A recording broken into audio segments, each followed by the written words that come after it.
ইউরোপের যে দেশগুলো যারা এতদিন আমেরিকাকে তার বেস দিয়ে এসছে, সেই বেসগুলো থেকে সে যুদ্ধকে কন্ডাক্ট করেছে, সে ন্যাটো চালিয়ে এসছে একসাথে, এমনকি ইউক্রেন যুদ্ধের পরে পর্যন্ত, আজকে সেই ন্যাটো প্রায় ভেঙে যাওয়ার মুখে বলে মনে হচ্ছে। এবং বেসগুলো থেকে তো সরাসরি ইটালি বা জার্মানি তারা বারণই করছে, মানে এখান থেকে আমরা করতে দেবো না। তো কি মনে হচ্ছে এই অর্থনৈতিক ভরকেন্দ্র চেঞ্জ হওয়ার জন্যই কি তারা এইভাবে একটা আর আমরা 6-এর দশক থেকেই দেখে এসেছি যে ইউরোপে এই লড়াইটা আছে, যে হলিউডের আধিপত্যের বিরুদ্ধে ইউরোপে লড়াই করেছে, ইউরোপ লড়াই করছে। আমেরিকার তথ্য প্রযুক্তির যে এগুলো মাইক্রোসফট ইত্যাদি, এগুলোর বিরুদ্ধে ইউরোপের সাধারণ মানুষের লড়াই আছে। রাষ্ট্র অতটা লড়াই দিতে পারেনি, কিন্তু সাধারণ মানুষের লড়াইটা আছে। ডাচ বা ওই দেশগুলো তাদের মতন করে একটা স্বাধীনতা বজায় রেখেছিল, অনেকটা অর্থনৈতিক স্বাধীনতা, অনেকটা নিজেদের জায়গা রেখেছিল, কিন্তু ইউরোপের বড় অংশ এটা পারেনি তাদের মতন করে। কিন্তু জনগণের মধ্যে ক্ষোভ ছিল, বিশাল ক্ষোভ ছিল। সেইটা এই বিশেষ করে গত 20-25 বছর ধরে আমরা দেখেছি যে এই ক্ষোভটা আছড়ে পড়েছে ইউরোপের বিভিন্ন রাস্তায়, তার জায়গাতে। এবং আমেরিকানাইজেশন অফ ইউরোপিয়ান স্টেট হয়েছে। ইউরোপ চাকরি না করলে অনেক বেশি পয়সা রোজগার করতে পারত ইউরোপের জনগণ, যেভাবে মানে রাষ্ট্র তাকে সাবসিডি দিত, সেইখান থেকে ইউরোপ আস্তে আস্তে সরে আসছে, রাষ্ট্রগুলো সরে আসছে। ফলে জনগণও খুব ক্ষুব্ধ তাদের উপরে। সেইখানের একটা চাপ আছে, ফার রাইটদের একটা চাপ আছে, ফ্যাসিস্টদের, নতুন যে ফ্যাসিস্ট এগুলো এসছে তাদের একটা চাপ আছে, বামপন্থী দলগুলোর চাপ আছে, গ্রিনের চাপ আছে। কারণ আমেরিকা এখনও তেলের উপর নির্ভরশীল, তেল কয়লার উপর নির্ভরশীল, কিন্তু ইউরোপে গ্রিনেরা খুব প্রভাবশালী, অনেকটা রাজনৈতিকভাবে অনেকটা প্রভাবশালী, এবং অনেকেই ক্ষমতায় গেছেন। হয়তো পুরোপুরি ক্ষমতাটা পাননি, কখনো কখনো বিভিন্ন রাজ্যে ক্ষমতায় গেছেন। এই কয়েকদিন আগেও তারা ক্ষমতায় এসছেন। এই জায়গায় দাঁড়িয়ে ইউরোপ নতুন করে তার কি বলবো, ওয়ার্ল্ড স্ট্র্যাটেজির কথা ভাবছে আমার মনে হয়েছে। এবং সেখানে ট্রাম্প আসার পরে বিশেষ করে প্রথম দফায় অতটা গুরুত্বপূর্ণ ছিল না, দ্বিতীয় দফায় ট্রাম্পের সাম্রাজ্যবাদিতা, এটা ইউরোপের আতঙ্কের কারণ আছে। স্পষ্টভাবে সে সাম্রাজ্যের কথা বলেছে। ইউরোপের পক্ষে আজকে সাম্রাজ্য তৈরি করা কঠিন, আবার নতুন করে 100 বছর আগে ফিরে যাওয়া কঠিন, খুব কঠিন। সেই ক্ষমতাও ইউরোপের নেই। এবং ইউরোপের যারা যে জ্ঞান চর্চা, সেটা সেইখান থেকে অনেকটা বেরিয়ে এসছে, আমেরিকাতেও বেরিয়ে এসছে। কিন্তু আমেরিকার স্টেট আসলে যেহেতু সেটলার কলোনি, একনায়কতন্ত্র চলে বেসিক্যালি আমেরিকাতে, সেহেতু আমেরিকা এটা করতে পারে, ইউরোপ এটা করতে পারে না। ফলে ইউরোপকে আস্তে আস্তে সরে আসতে হয়েছে। ইউরোপ বাধ্য হয়ে আমেরিকার সঙ্গে গেছে, ও বেশ বশত আমেরিকার সঙ্গে গেছে, কারণ তার কাছে বড় বড় আছে, শিবিরগুলো আছে, সামরিক শিবিরগুলো আছে। কিন্তু আস্তে আস্তে গত অন্তত 10 বছরে আমরা দেখেছি যে আস্তে আস্তে বিরোধ তৈরি হয়েছে আমেরিকার সঙ্গে। এবং গত বছর বা তার আগের বছর, গত বছরই যে ন্যাটোর হয়, শীর্ষ সম্মেলন হয়, সেখানে গিয়ে ট্রাম্প যেসব কথা বলে এসছেন সেটা ইউরোপীয় এরা কেউ মেনে নেয়নি, ভালোভাবে নেয়। একেবারে গ্রিনল্যান্ড নিয়ে তো খুবই বড় ব্যাপার হয়েছে, গ্রিনল্যান্ড, কানাডাকে আরেকটা স্টেট হিসেবে ধরে নিয়েছেন। এইগুলো ইউরোপের পক্ষে আজকে হজম করা মুশকিল ইউরোপের। এবং আরও একটা বড় কথা হচ্ছে ইউরোপের অর্থনীতি, বিভিন্ন দেশের, জার্মানের অর্থনীতি, ফ্রান্সের অর্থনীতি, ইটালির অর্থনীতি, এরা খুব ভঙ্গুর অবস্থায় দাঁড়িয়ে আছে। এবং ফ্রান্স যদি আজকে আফ্রিকা থেকে তার হাত তুলে নেয়, ফ্রান্সের যে কলোনি আছে বা এক্সটেন্ডেড কলোনি হচ্ছে এই সংস্থাগুলো ওখানে কাজ করে, ঠিক আছে, তারা প্রায় এক্সটেন্ডেড কলোনি হিসেবে যে এগুলো থাকে, সেইগুলো যদি আজকে তুলে নেয় তাহলে এক্সিস্টেন্সিয়াল থ্রেট হয়ে যাবে তার কাছে, তাকে টিকে থাকা মুশকিল হয়ে যাবে। এবং গত 3-4 মাস ধরেই শুনে আসছি যে জার্মানির অর্থনীতি ধ্বংস হয়ে যাবে, জাপানের অর্থনীতি প্রায় পড়ে যাওয়ার মুখে আছে। ফলে তাকে নিজের রাস্তাকে নিজেকে বুঝে নিতে হবে। এবং যদি আমেরিকার ডিডলারাইজেশন, তারাও এটা একটা প্রাইডের ব্যাপার। একসময় আমি রাজা ছিলাম পৃথিবীর, আজকে আমেরিকা আমাকে ডিকটেট করছে, এটা আমার পক্ষে মেনে নেওয়া মুশকিল। আমি একসময় রাজা ছিলাম, আজকে আমি ভাসাল স্টেট, আমার আজকে মেনে নেওয়া মুশকিল। ডলারের নির্ভরতা আমার থেকে বেরিয়ে আসার থেকে এরা চাইছেন, এবং ডিডলারাইজেশন এবং এই ব্রিক্সের নিদান কিন্তু সেখান থেকেই এসছে, এটা মাথায় রাখতে হবে। ঠিক আছে, ব্রিক্সের নিদান কিন্তু ইউরোপিয়ান কাঠামো থেকেই, ইউরোপিয়ান এটা চেয়েছিল। ফলে ডিডলারাইজেশন একটা খুব বড় ইস্যু, এবং ডিডলারাইজেশনেরই হচ্ছে যে পেট্রোডলারের পতন। ইউরোপ অন্যভাবে তার রাস্তা তাকে দেখতে হবে যদি ইউরোপকে টিকে থাকতে হয় ভবিষ্যতে। কারণ গত 300 বছর ধরে, প্রায় 200-250 বছর ধরে যে লুট করেছে এশিয়া আফ্রিকা, সেই লুটের যে অর্থ, সেই অর্থ সুদে সে এতদিন কেটেছে। তার যে কোয়ালিটি, তথাকথিত কোয়ালিটি অফ লাইফ, যে যে যে ভর্তুকি মধ্যবিত্তরা পেয়েছে, মধ্যবিত্তর বাইরেও বিপুল সংখ্যক মানুষ আছে, মানে ব্রিটেনে এখনও 30% মানুষ এই দারিদ্র্য সীমার মুখে। ঠিক আছে, কিন্তু যে কজন মানুষ ভর্তুকি পেতেন তাদেরও ভর্তুকি এখন প্রশ্নের মুখে এসে দাঁড়িয়েছে। সেই জায়গায় ইউরোপকে নিজের রাস্তা নিজেকে বেছে নিতে হবে। ফলে তাকে চায়নার দিকে চীনের অক্ষে যেতে হবে। আমেরিকা একটা পতনশীল সাম্রাজ্য, তার সঙ্গে কেউ থাকতে চায় না। 4-5 বছর আগে দেখছিলাম যে আমেরিকা এবং পশ্চিমী অর্থনীতি অ্যাসেট ম্যানেজমেন্ট গ্রুপগুলো যেমন ব্ল্যাক রক, ভ্যানগার্ড এরা নিয়ন্ত্রণ করছিল, এবং তারা বিশ্বব্যাপী, আপনিও জানবেন যে এই গ্রেট রিসেট ইত্যাদি এজেন্ডা তারা নামিয়ে এনেছিল। তো সেই যে লবিটা, সেটা এখন খুব রিসেন্টলি শোনা যাচ্ছে যে ব্ল্যাক রক যেমন ক্রেডিটার্সদের, ইন্ডিভিজুয়াল ক্রেডিটার্সদের তাদের উইথড্র করতে একটা নিষেধাজ্ঞা দিচ্ছে। মানে অনেকে অনুমান করছে এটা তার মানে একটা রিসেট বা বড় একটা রিসেশন বা যাই হোক, এই ব্যাংকরাপসি বলুন, যাই হোক, ওই দিকে যাচ্ছে। তো আজকের এই পরিস্থিতিতে যেখানে মিলিটারি ইন্ডাস্ট্রিয়াল কমপ্লেক্স যুদ্ধটা চালাচ্ছে, সেখানে এদের ভূমিকা কি? মানে এই যে এটা যদি আমাকে যেতে হবে আবার সেই 1780, 1820 এই সময়ে। মাথায় রাখতে হবে যে পুঁজি, মানে কলোনিয়াল পুঁজি,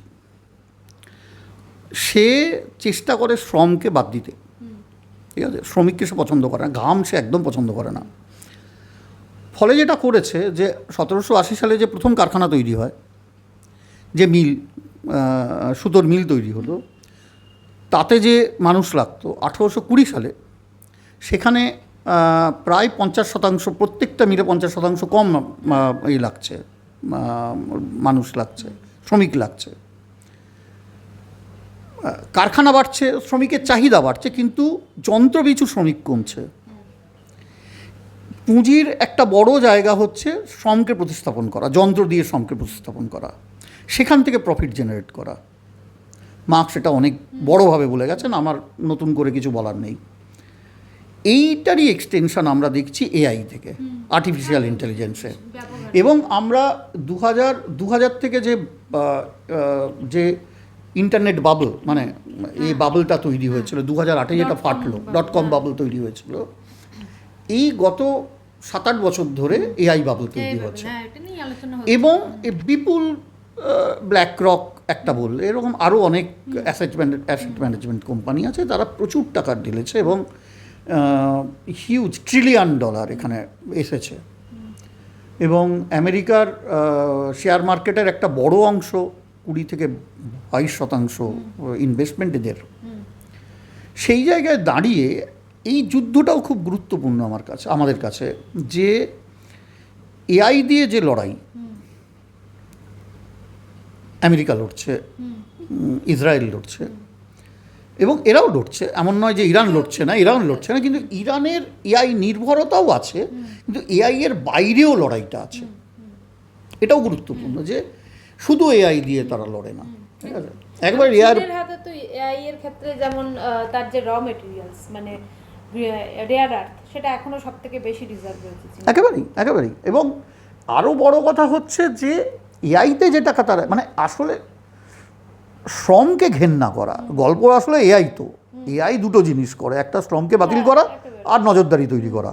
ঠিক আছে, নজরদারি কাঠামো, মানে 1836 থেকে যে আইডিওলজি তৈরি হয়, বুলিয়ান অ্যালজেব্রা দিয়ে যে তৈরি হয়, সেটা আমরা এখন অবধি শীর্ষ জায়গায় দেখতে পাচ্ছি।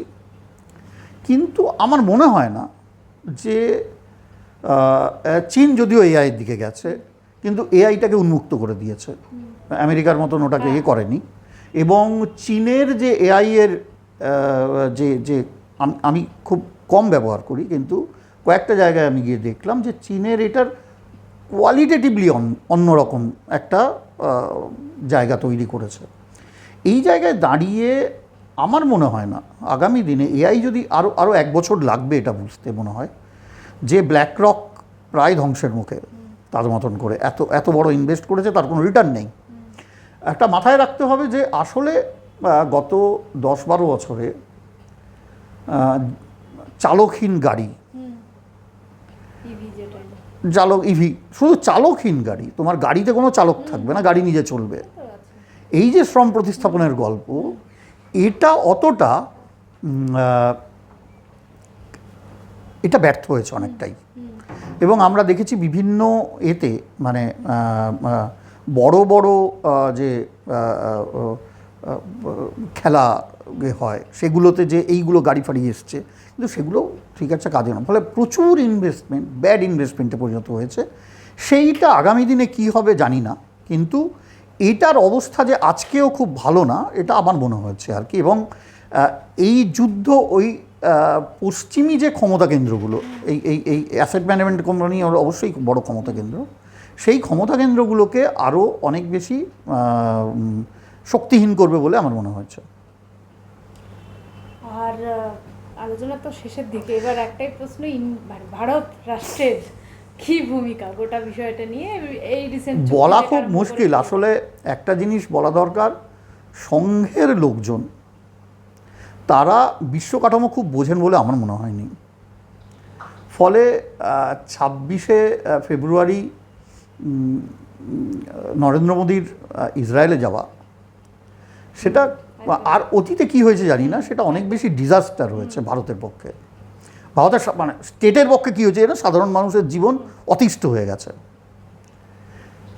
এবং আমার মনে হয়েছে যে 2023-এ যে ধরনের ব্রিক্সের একটা জোয়ার এসেছিল, এবং দক্ষিণ আফ্রিকা যে প্রচণ্ডভাবে ইসরায়েল বিরোধী, চীন ইসরায়েল বিরোধী, রুশ অতটা না কিন্তু একটা বিরোধিতা আছে, একটা তাও আছে। এইটা যদি ভারত তার মতন করে এই ব্রিক্সটাকে জোরদার করতে পারত, এই যুদ্ধটাকে হয়তো এড়ানো যেত, স্বাভাবিক পতন একটা ঘটতো। সেই স্বাভাবিক পতনটা ঘটলো না, তার জন্য ইরানি জনগণকে প্রচুর দিতে হলো। ইরান এবং তার আশেপাশে যারা রেজিস্ট্যান্স দলগুলো আছে তাদের সবাইকে প্রচুর দিতে হয়েছে। এটা একটা খুব বড় সমস্যা, এবং আমার খুব ব্যক্তিগতভাবে এটা খুব খারাপ লাগবে শুনতে সকলের, বিশেষ করে যারা সংঘকে একটু রোমান্টিকভাবে দেখতে চান, মানে সংঘের ক্ষমতাকে বাড়িয়ে দেখেন অনেকে। আমাদের অনেক বন্ধু আছেন, সবাই মনে করেন সংঘ প্রচণ্ড ক্ষমতাশালী। এই বিশ্ব ব্যবস্থার যদি পরিবর্তন ঘটে, তাহলে এই এখন তো সংঘই রাষ্ট্র চালাচ্ছে বেসিক্যালি, বিজেপি তার ফেস, আর তো কিছু না। তার একটা পতনের জায়গাটা আসবে আমার মনে হয়েছে। এবং একটা অন্য ধরনের কথা বলি, যে আমি ব্যক্তিগতভাবে মনে করি, যেহেতু আমি পশ্চিমবঙ্গের জেলাগুলোতে সংগঠন করি, জেলা প্রান্ত মানে একবার গ্রামাঞ্চলে সংগঠনগুলো আমি যাই আর কি, সেখানে আমার মনে হয়েছে যে সংঘকে আমরা আরেকটু গভীরভাবে দেখা উচিত, সংঘের ক্ষমতাকে গভীরভাবে দেখা উচিত। আমরা একটু বাড়িয়ে চড়িয়ে দেখতে বুঝি, চেষ্টা করি। এবং মানে আরএসএসের কংগ্রেসাইজেশন বা বিজেপিআইজেশন দুটো ঘটেছে ভীষণভাবে, নাহলে 150 কোটি টাকা দিয়ে দিল্লিতে তার হেডকোয়ার্টার তৈরি হয় না। এই জায়গায় দাঁড়িয়ে আমার মনে হয়েছে যে আগামী দিন আমরা আরেকটু আমাদের কোমর বাঁধা উচিত। আমরা যারা সংঘ বিরোধী রাজনীতি করি, বিভিন্ন আইডিওলজির মানুষ আছে সংঘ বিরোধী রাজনীতি করেন, তাদের কোমর বাঁধা উচিত। কারণ বিশ্ব ভরকেন্দ্র পাল্টাচ্ছে, আমরা তার অংশীদার নই। এটা খুব দুঃখের কথা। আমরা ছিলাম, মানে খুব ছোটোভাবে হলেও অতীতে আমরা ছিলাম, আন্তর্জাতিক স্তরে, আমাদের একটা ভয়েস ছিল। এবং আমরা জানি খুব খারাপ সময়ও 70 সালের মধ্যেও আমরা আমেরিকার বিরোধিতা করেছিলাম। মানে সেই সময় আমরা খুব একটা খারাপ সময়ের মধ্যে দিয়েও গেছি, গোটা এক দশক। কিন্তু তা সত্ত্বেও আমাদের একটা সাম্রাজ্যবাদ বিরোধিতা ছিল। সেই অবস্থাটা আজকে নেই, দুর্ভাগ্যক্রমে। সেইটা যদি আবার ফেরত আসে, মানে আমাদের দায়িত্ব নিয়ে সংঘকে পতন করানোর কাজ আমরা যতটুকু পারি কাঠবিড়ালির মতন করে সেইটুকু আমাদের মনে হয় করা উচিত। এই যুদ্ধ সেই দিকে ডাক দিচ্ছে বলে আমার মনে হয়েছে।